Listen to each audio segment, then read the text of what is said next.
We're breaking into DBO to bring you an update from Governor Abbott. He's talking about the power outages and widespread water issues across Texas. The governor will give us an idea where the state stands in its recovery from that recent blast of crippling cold weather. He states that the state's power grid operator did end its emergency status today. So let's listen in. Been working around the clock to restore power and to restore water, and to ensure that we continue to meet both the food and the fuel demands of Texans across the state. I expressly want to thank the linemen, the plumbers, who are out there restoring power and water. I want to thank the first responders who are working to keep Texans safe. I want to say thanks to the truckers, the farmers, the ranchers, the grocery store workers and refinery workers who are ensuring that Texans have the food and the food supplies they need right now.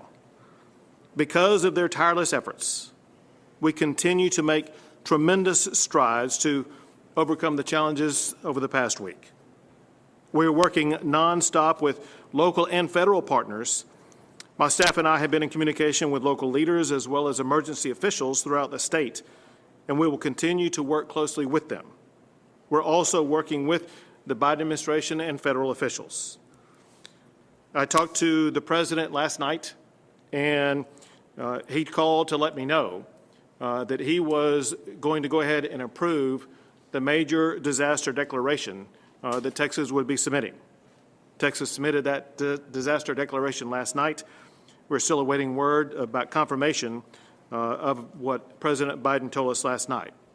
What this approval will do is it will give Texans the ability to apply for individual assistance from FEMA, which will then provide them with funding to help fix damages to their homes that are not covered by private insurance.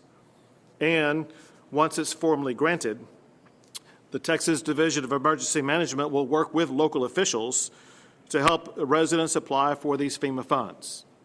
During our conversation, the president brought up several other related topics that would fall under the umbrella of the disaster declaration, such as support from the USDA, SBA loans, as well as other relief. Right now, we have 4 immediate priorities that we're focused on. First is ensuring that we complete the process of restoring power to Texas homes. Initially, I will tell you that there are no longer any residential power outages due to the lack of power generation.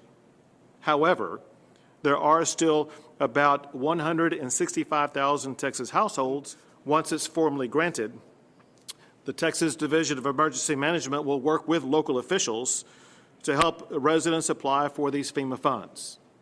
During our conversation, the president brought up several other related topics that would fall under the umbrella of the disaster declaration, such as support from the USDA, SBA loans, as well as other relief. Right now, we have 4 immediate priorities that we're focused on. First is ensuring that we complete the process of restoring power to Texas homes. Initially, I will tell you that there are no longer any residential power outages due to the lack of power generation. However, there are still about 165,000 Texas households that remain without power. These are the result of either downed lines or the need for the power company to manually reconnect the residents to the power system. For those still without power, we want them to know that local providers are working around the clock to restore electricity.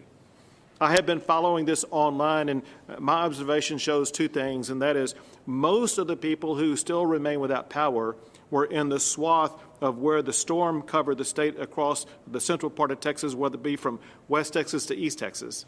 And that secondly, it seems like about 10 to 20,000 restorations take place each hour. So I know that the local power companies are working swiftly. The second focal point today is restoring water for Texans. Today, I have issued waivers to cut red tape to accelerate this process. Our actions today include the following things. To help localities get clean water back in people's homes, TCEQ, the Texas Commission on Environmental Quality, as of 5 p.m. today, is standing up a phone bank for local water utilities who are unable to get water testing at their contracted labs. This phone bank will connect local facilities with another lab that can test their water quickly. TCEQ has partnered with the EPA to stand up 3 mobile water testing labs. Also, we are partnering with local river authorities to use their water labs to assist locals with bacteria sampling.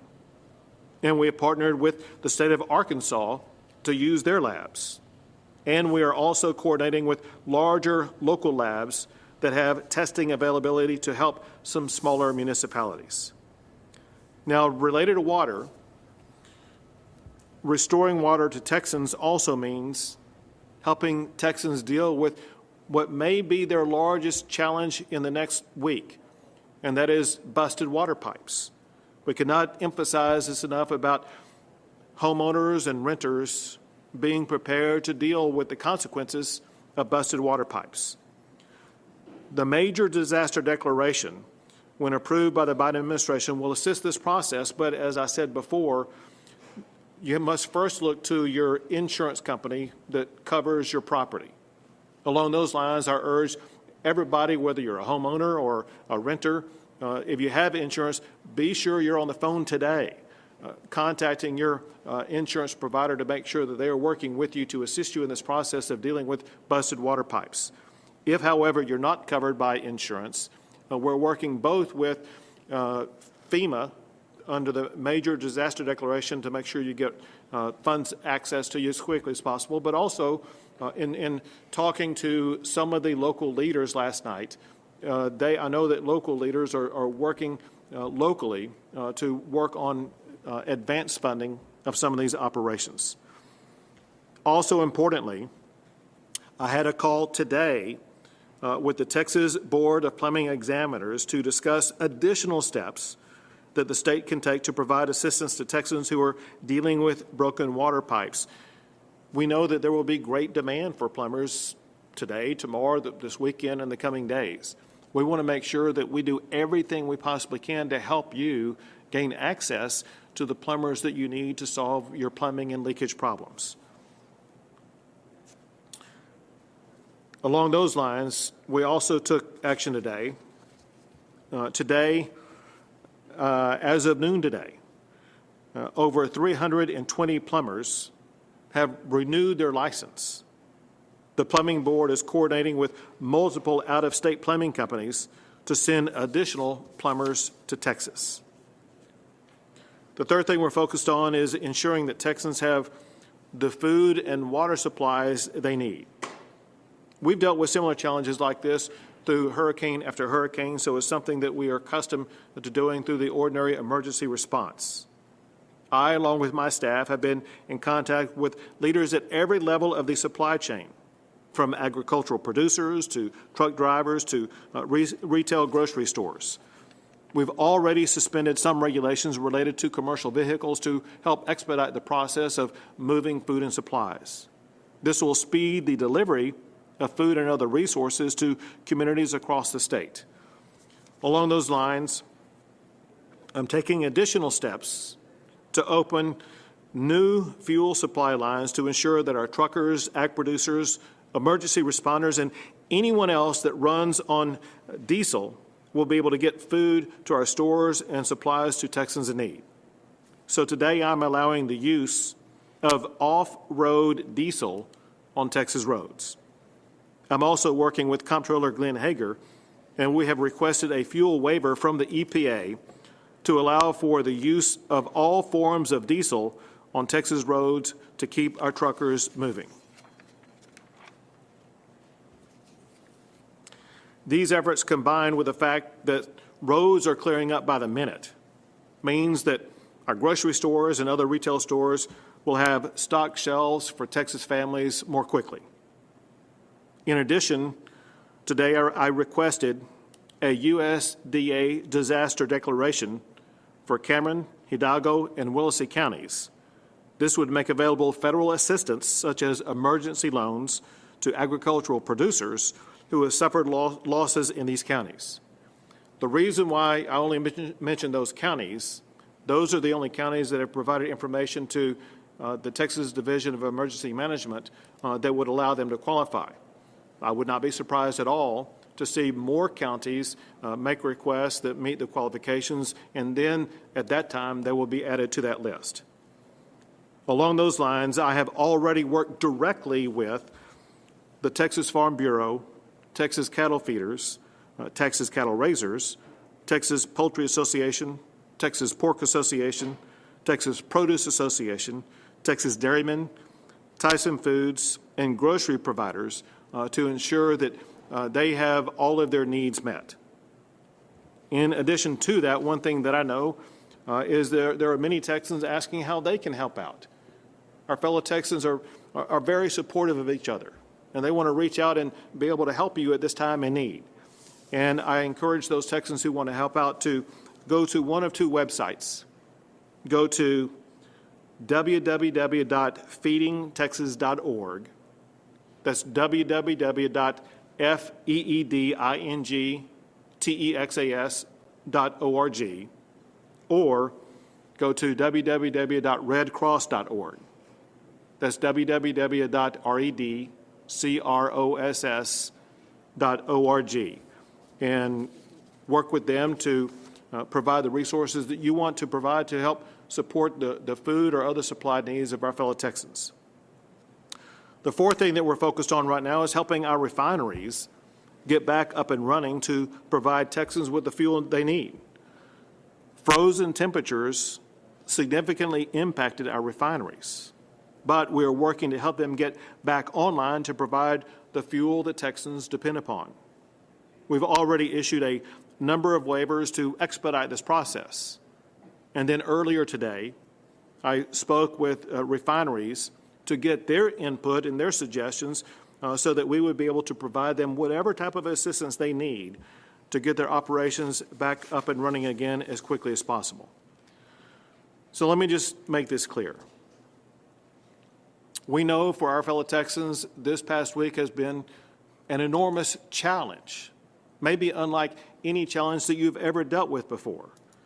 It's been far too burdensome for the lives of all those affected.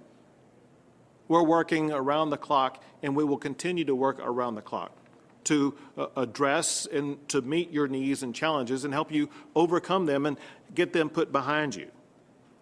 To help Texans, other state agencies are working around the clock to restore power and water and to ensure that you have the food and supplies that you need. I want to reassure you that we are using every single tool at our disposal to make sure that your needs are going to be met. The truth is what we always know, and that is for decades, more than a century, Texans have faced enormous challenges, and we've always overcome those challenges in the past, and we'll do so again this time. I ask all Texans to continue to collaborate with each other as we work our way through this process, and also make sure that you continue to take steps to prioritize your own personal safety and take measures and precautions to stay safe and stay warm. And just know that working together, we're going to get through this. I'm going to ask Chief Nim Kidd to add additional information that will be very important. Thank you, Governor. Since we met yesterday, we've delivered and transported about 1.7 million bottles of water. We used our Texas Military Department C-130s last night and Department of Defense C-17s to fly water into Corpus and Galveston. Today, we will continue to deliver water. You will see Houston, Austin, San Antonio, and Abilene shipments by air today. And folks, the reason we're using air is because the roads are still wet. The roads are still icy. And the place where water is right now is backed up with trucks waiting to be loaded so they can get on the roads and make deliveries. We will continue to deliver water by bottles for as long as it takes. We'll also continue to support the local efforts of repairing homes and infrastructure systems at the local level. Now, we don't own any of those. We don't own the infrastructure that goes to water, and we certainly don't own the homes. But we're doing everything we can to expedite repairs in that process to make that come back faster. We have 396 warming centers open across the state today. That's an increase of 65 since yesterday. We continue to work with our hospital systems. We've asked for the FEMA ambulance contract to deliver additional ambulances into the state to be able to support transfer of patients between facilities, mostly supporting dialysis missions. We continue to work to provide drinking and bulk water to hospitals, and a special thanks to several of the water authorities and river authorities out there that are using their own assets to be able to deliver bulk water to hospitals. Continue to work with the Department of State Health Services to bring on oxygen so that we can deliver oxygen to hospitals and to homes. And, you know, Governor, we haven't talked about this in a while, but we still have over 14,000 contract personnel in hospitals today supporting the COVID response. We'll continue that mission. I've had many, many calls with our local officials this morning, city managers from San Antonio, Austin, Dallas, and Fort Worth, to work on local problems that we can help them solve, whether it's repairs in homes or repairs to their infrastructure. We had a call with our federal congressional delegation today, lasted about 45 minutes, working through the challenges for them to help us at the federal level. We continue to talk to insurance companies, the Department of Insurance, conversations with the plumbing board, as you mentioned. And later today, Governor, we want to roll out a survey tool so that our citizens can tell us the amount of damage to their homes. In many cases, they can't report that accurately right now because, as in my house, the water just barely came on last night. We're still surveying damages. We want to make sure that people have the tool to report to us what that damage assessment is so we can share it quickly. Great. Thank you. And now the Executive Director for the Texas Commission on Environmental Quality, Toby Baker. Thank you, Governor. Quick update on where we are with water across the state. Due to lack of power and frozen and broken pipes, out of approximately 7,000 local public water systems, over 1,000 systems are currently impacted, serving over 14 million Texans. I can assure you that your local utilities are working tirelessly to provide you safe drinking water. The state of Texas is also working tirelessly around the clock to assist your local utilities in those efforts, and we won't stop until the task is complete.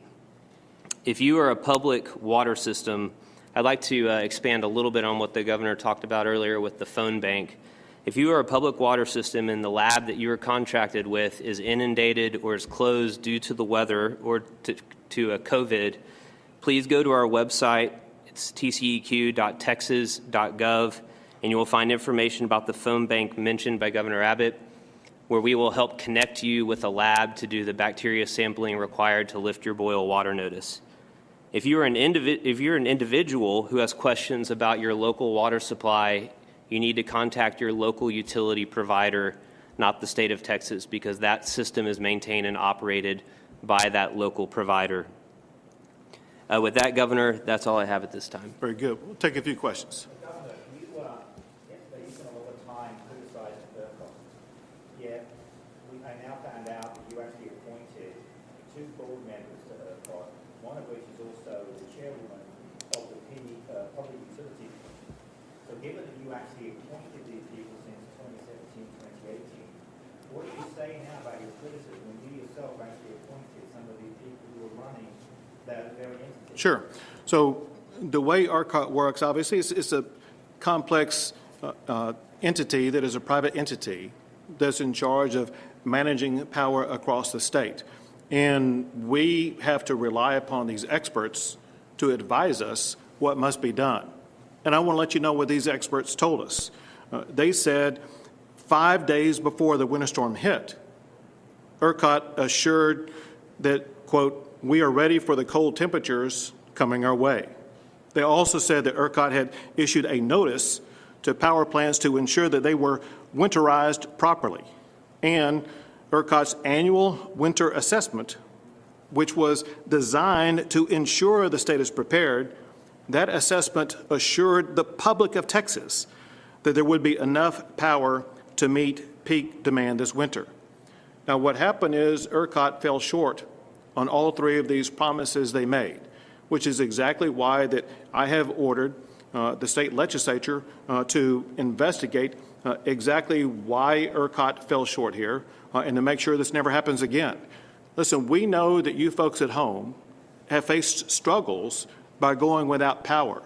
We want to make sure that whatever happened in ERCOT falling short never happens again, even if it means the state stepping up, providing funds to ensure that all of the machinery that froze up and was unable to generate the power you need, that may require funding. The state of Texas should step up and provide that funding. Is there any timeline talking about water and water restoration. Can you give any idea for Texans at home how long they will be without water? A lot of people here in Austin obviously are under a boil notice and at the same rate don't even have water to boil. Sure. So I will answer that in part, and then I will have Toby Baker answer in part.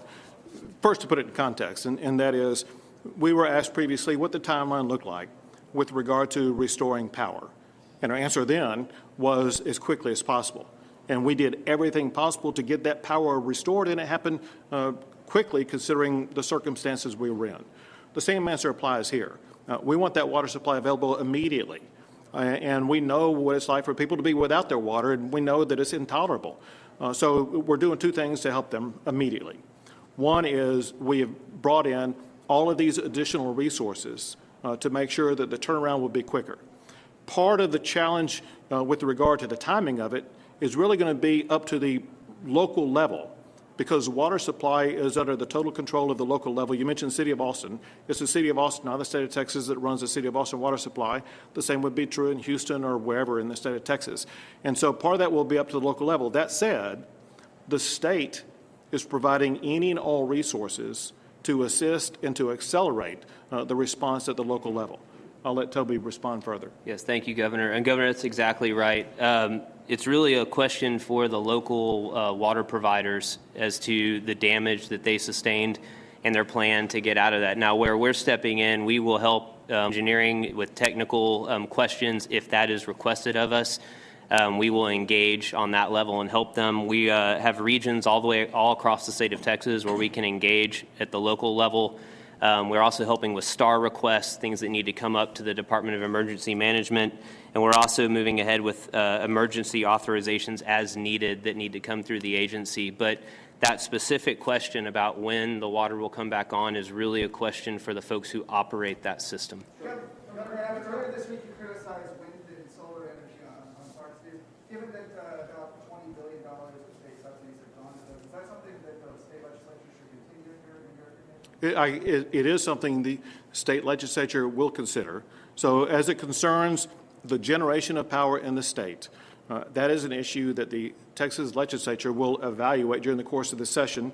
They will do that across the board anyway, but I'm asking them to put a specific focus on evaluating all sources of energy so that we can ensure that we have adequate energy power in the coldest of winters, but also in the hottest of summers, so that Texans struggling at home will never have to go through that challenge again. Governor, is there anything that you guys can do in addition to asking out-of-state labs and all opening up the phone bank to speed up the bacteria testing to lift boil water bans for millions of Texans? So again, I'm going to have Toby answer, but I do want to say one thing, and that is it's important for Texans at home who want access to water to get that water turned back on as quickly as possible. There is another issue, and that is we want to make sure that when they turn that water on, it's going to be safe for them to be able to drink.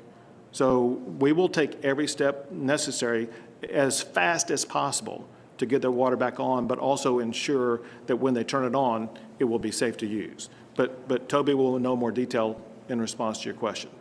Yes, thank you, Governor. So we did a deep dive last night, up all night long, looking at regulations where it's really more of just a paperwork. Adds time to the process. We've identified those. We sent those to the governor's office, and that's going to be part of a rule suspension package that the governor's office is moving forward. But as far as providing safe and clean water and the bacteria sampling itself, there is really, it takes up to 24 hours for that sample and for that testing to happen. But the problem is you can't perform that test until the integrity of the system is brought back online. So if you have a system that has many broken pipes in it and is leaking and allowing foreign sources into that system, that makes the process go longer because you can't actually do that sampling until the system is safe and secure. So we've taken action to waive and accelerate every regulatory requirement other than to make sure that it's safe, and we're going to do everything we can to make sure that everybody's water is safe to use. Governor, I'm interested in hearing a little bit about the fuel being imported into the state at this point, not just for truckers, but for average Texans who are trying to fill up their tanks so that they can continue Sure. their recovery. Let me tell Texans something about fuel supplies. One reason why there has been a shortage of fuel at some local gas stations is because the trucks that deliver that fuel haven't been able to get to those gas stations because the roads have been frozen and been dangerous for those trucks to drive on. As we speak, those roads are thawing and those trucks are going to those stations and making sure that they're going to be able to refill the gas tanks at the local stations. In addition to that, one thing that's taking place today is that the refineries are being powered back up to get going again to refine the fuel that's going to be needed, where they can replenish the supplies that will be used up over the course of the next week. And so we believe that we're going to be able to get all the fuel online very swiftly. Governor, you called for obviously providing funding to winterize power suppliers and plants, generators across the state. Do you think that there are issues, though, with the pricing models for energy? Does the focus on scarcity pricing and price caps de-incentivize these people to actually winterize their stuff? So you asked a very important question about pricing models and pricing strategies as it concerns energy and power. That is an extremely important issue that I want to make sure that the legislature considers as they evaluate the entire ERCOT process about pricing and what pricing decisions were made. Were they right? Were they wrong? Does that pricing system need to be altered? For the people at home, just know what we're talking about, and that is we want to make sure that we have ongoing adequate supplies of power at a price that makes sense, and that pricing model may have affected the ability to generate power. That's something we need to get to the bottom of.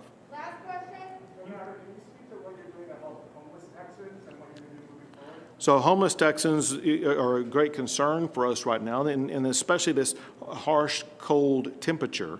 And so we're working with local officials, and this is something also that's provided funding from through the FEMA program as well as other strategies to make sure that we will be able to assist local governments in their response to address the needs of the homeless. It is a priority. We care about all humans out there, especially those who are exposed to the harshest conditions, and we want to get them in a place where they can be alleviated from the situation that they are in.